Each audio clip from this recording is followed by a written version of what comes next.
Have you ever walked into a room and felt an invisible wall rise between you and others? As if without a word, respect was already slipping through your fingers? It's a painful truth, but sometimes we are our own worst enemies. Our habits, small, unnoticed, and ingrained, can silently erode the way people see us. As the Stoics taught, character is destiny. Marcus Aurelius once said, "Waste no more time arguing about what a good man should be. Be one." Yet, many of us unknowingly adopt behaviors that push others away, making them question our strength, reliability, or integrity. Today on Stoic Lens, we're uncovering 6 subtle but destructive habits that can make people lose respect for you instantly. These habits are like cracks in your reputation. They weaken your inner discipline and self-respect. But here's the good news. Awareness is the first step to mastery. By the end of this video, you'll not only recognize these toxic habits but also learn how to replace them with stronger, more Stoic principles. Are you ready to take control of the way the world sees you? Starting from within, let's begin. 1. Gossiping. Waste no more time arguing about what a good man should be. B1. Marcus Aurelius. Gossip may seem harmless, just casual talk, a way to connect, but in reality, it's a quiet assassin of respect. The moment you speak about someone behind their back, you send a signal not just about them, but about yourself. Those listening may laugh or nod, but deep down, a question forms.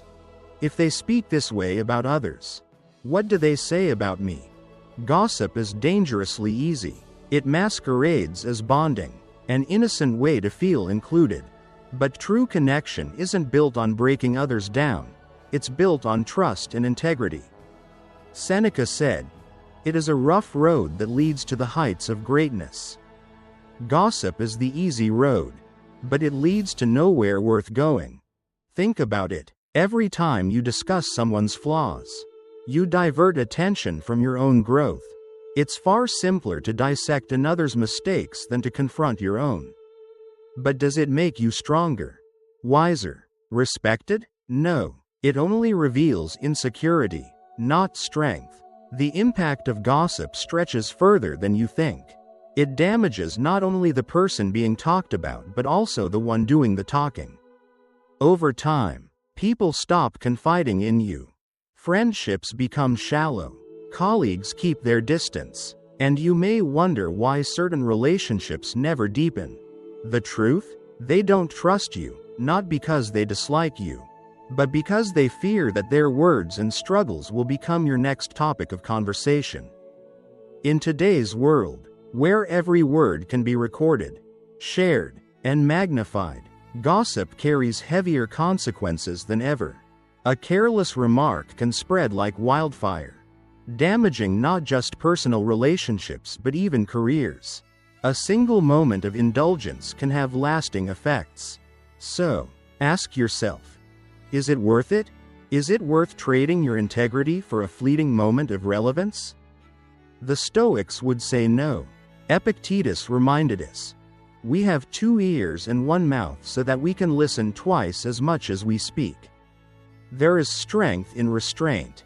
The next time gossip arises, challenge yourself. Instead of engaging, redirect the conversation. Say, "I'd rather not talk about them when they're not here to speak for themselves." Or simply steer the discussion towards something meaningful. People will notice. They may not say it aloud, but their respect for you will grow. The man who refuses to gossip is the man others trust, admire, and turn to, not for drama, but for wisdom. And that kind of reputation? It's built not by words but by action. So the question is, who do you want to be? The person others respect for their integrity or the one they avoid because they fear what you might say behind their back? The choice is yours, and it shapes your character more than you realize. 2. Being passive-aggressive. Passive aggression is one of the most destructive habits. Yet many people don't even realize they have it. It's the cold, "I'm fine," when you're clearly upset. The sarcastic comment instead of an honest response. The silent treatment when you're hurt but unwilling to talk. At first, it might seem like a way to avoid direct confrontation. But in reality, it's one of the fastest ways to lose respect. Passive-aggressive behavior creates confusion, frustration, and emotional distance. People can sense when you're upset. But when you refuse to communicate openly, you leave them in the dark. Instead of fostering understanding, you create tension. Instead of solving problems, you let them fester. Epictetus wisely said, "It is not what happens to you but how you react to it that matters." When you respond to difficulties with indirect hostility rather than clarity, you hurt not just others but yourself. Think about how many relationships, romantic, professional, or personal, have suffered because of unspoken resentment. How often have you expected someone to just know why you're upset? And when they didn't, you became even more frustrated? The harsh truth is this: no one can read your mind. Expecting people to decode your emotions rather than expressing them clearly is unfair to both you and them. A common example: imagine a man named John who constantly felt unappreciated by his partner. Instead of telling her how he felt, he would give her the cold shoulder, make snarky remarks, or sigh dramatically, hoping she'd figure it out. Over time, his behavior created so much emotional distance that she started avoiding deep conversations altogether. By the time John realized his passive aggression was pushing her away, it was almost too late. Now, ask yourself, how many of my relationships have been affected by this habit? Have people distanced themselves from me because they found it exhausting to guess what I'm really thinking? The more you avoid direct communication, the more you teach people that they can't trust you to be honest. And when trust erodes, so does respect. Marcus Aurelius once advised, "Waste no more time arguing about what a good man should be. Be one." In other words, stop hiding behind emotional games. If something bothers you, address it calmly and directly. Breaking the habit: the next time you're tempted to send a passive-aggressive text like, "Wow, must be nice to have so much free time," pause. Ask yourself, what am I actually trying to say?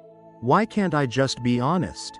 Most passive-aggressive behavior is rooted in fear of confrontation, fear of rejection, fear of being vulnerable. But avoiding direct communication doesn't prevent conflict, it only delays and magnifies it. In truth, healthy conflict strengthens relationships. When handled with honesty and respect, difficult conversations build trust and understanding.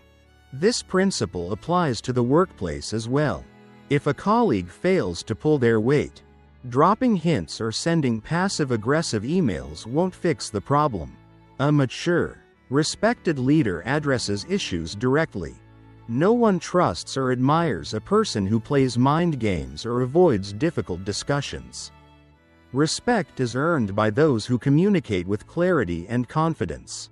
Moving forward. So, what would change in your life if you replaced passive aggression with honest communication? The answer is simple. People would trust you more. They would respect you more. You would earn a reputation as someone who is emotionally mature, strong, and capable of handling life's challenges without resorting to silent resentment. Epictetus said, "It is impossible for a man to learn what he thinks he already knows." If you continue justifying passive-aggressive behavior, you'll never grow beyond it. You'll believe you're avoiding drama when, in reality, you're creating more of it. The next time you feel the urge to make a sarcastic remark, give someone the cold shoulder, or drop passive hints. Take a deep breath. Ask yourself, what am I really trying to achieve? Could this be resolved with an open, honest conversation? Almost always, the answer is yes. By replacing passive aggression with directness and clarity, you will not only strengthen your relationships but also gain a deeper sense of self-respect. And at the end of the day, isn't that what we all seek? To be respected, not for the games we play, but for the strength and honesty we embody. 3. Never taking responsibility. Few things destroy respect faster than refusing to take responsibility. We've all met people who always have an excuse, blaming coworkers, bad luck, or circumstances beyond their control. Maybe at times you've caught yourself doing the same. But here's the truth. When you constantly shift the blame, you send a clear message: you are not in control of your own life. Epictetus said, "It's not what happens to you but how you react to it that matters." Life will challenge you, but how you respond, whether by owning your actions or making excuses, defines your character. Blaming others may offer temporary relief, but it ultimately weakens you. It makes you dependent on external factors rather than your own ability to adapt and grow. Think of Michael Jordan, one of the greatest athletes of all time. He once said, "I've missed more than 9,000 shots. I've lost almost 300 games. 26 times. I was trusted to make the game-winning shot and missed. I have failed over and over again. And that is why I succeed." He didn't blame referees, coaches, or teammates. He owned every failure and used it as fuel to improve. That's what separates those who are respected from those who are dismissed. Ask yourself, what could I achieve if I stopped making excuses and took full responsibility for my actions? Taking responsibility isn't about beating yourself up. It's about recognizing that you have the power to change, improve, and move forward. When you own your mistakes, people respect you more. You become reliable, trustworthy, and someone others can count on. On the other hand, if you dodge responsibility, people start distancing themselves. They see you as unreliable, someone who always has an excuse instead of a solution. In today's world, where so many avoid accountability, those who take ownership stand out. They rise higher, earn more trust, and gain more opportunities. Seneca said, "It is not because things are difficult that we do not dare. It is because we do not dare that things are difficult." Avoiding responsibility doesn't protect you, it weakens you. The next time you catch yourself making an excuse, pause, ask, what can I learn? How can I turn this into an opportunity for growth? The more you practice this, the more respect you will earn, not just from others, but from yourself. 4. Lack of basic hygiene. Personal hygiene might seem like common sense, but you'd be surprised how often it's overlooked. And nothing makes people lose respect for you faster than poor hygiene. Whether it's unkempt hair, wrinkled clothes, or body odor that turns heads for the wrong reasons, neglecting your appearance sends a silent but powerful message: I don't care about myself or about others. Marcus Aurelius once said, "The soul becomes dyed with the color of its thoughts." In many ways, how you present yourself physically is a reflection of your mindset. If you neglect basic hygiene, it suggests a deeper lack of discipline, an area of your life where you've let things slip. Stoicism teaches that self-respect is built through small daily habits, and hygiene is one of the simplest but most telling indicators of self-discipline. First impressions. First impressions matter more than ever. Before you even speak, people make judgments based on your appearance. If you walk into a meeting looking disheveled or smelling unpleasant, it doesn't matter how intelligent or capable you are. People will be too distracted to take you seriously. It's not vanity, it's human nature. We are wired to respect those who carry themselves with care and presence. How hygiene reflects on you. But hygiene isn't just about how others see you, it's about how you see yourself.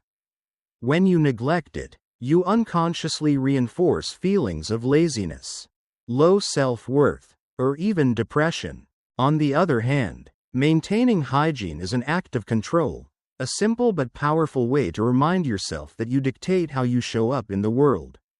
Marcus Aurelius advised, "You have power over your mind, not outside events. Realize this, and you will find strength.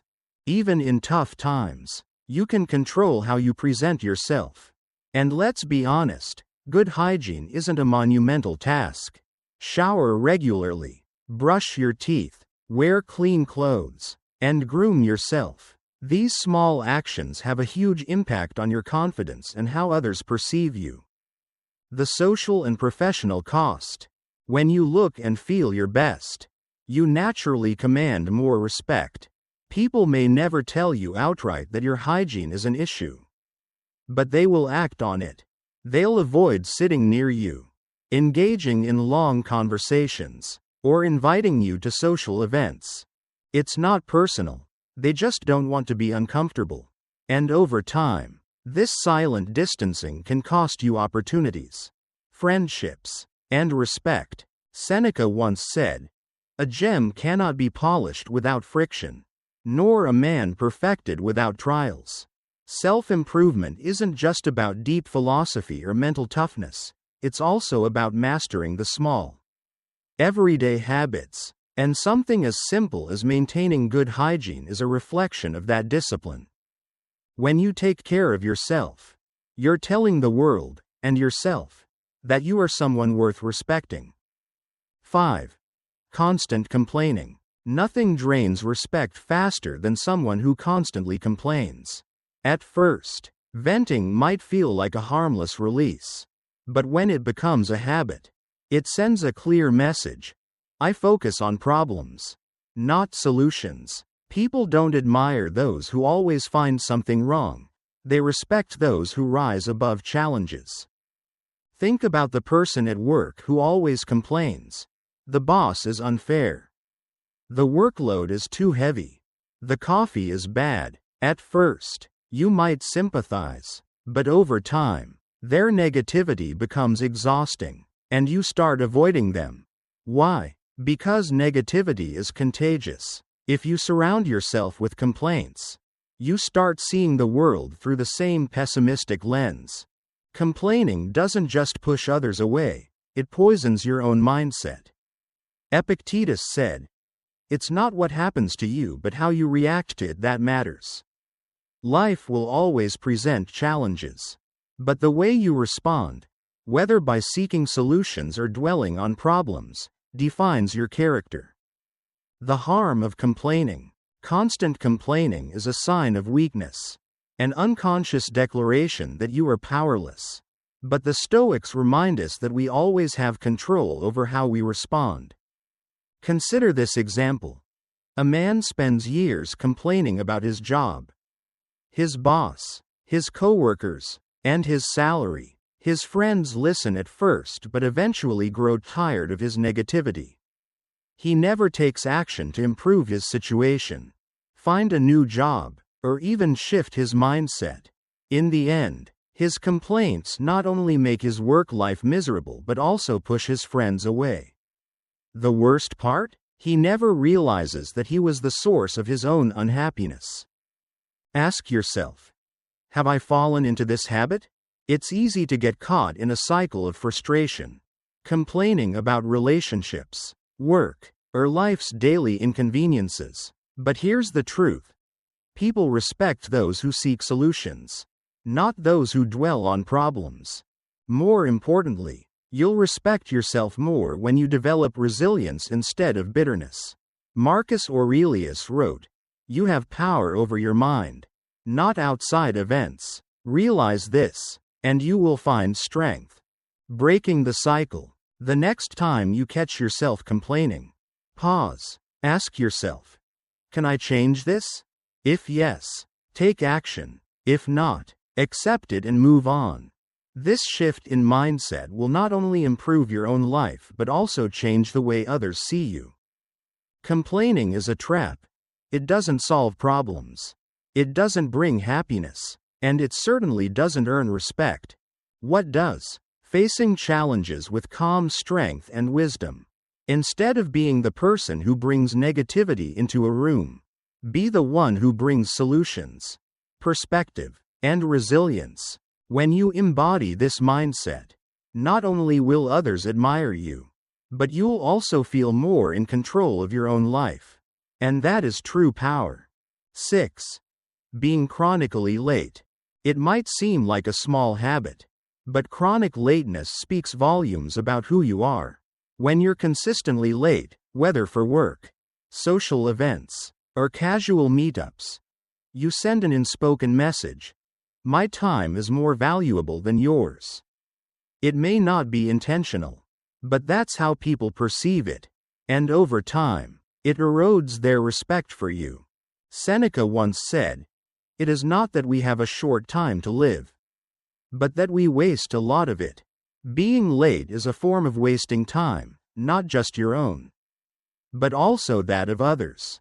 Even if you have a great excuse, habitual lateness signals that you're unreliable. People start adjusting their expectations, assuming you won't be on time. And that's not the kind of reputation you want. The value of punctuality. Think of how different it feels when someone always shows up on time. It shows they respect your time, their commitments, and themselves. Being punctual isn't just about courtesy, it's about discipline. And discipline is at the core of Stoic philosophy. Marcus Aurelius said, "Waste no more time arguing what a good man should be." B1.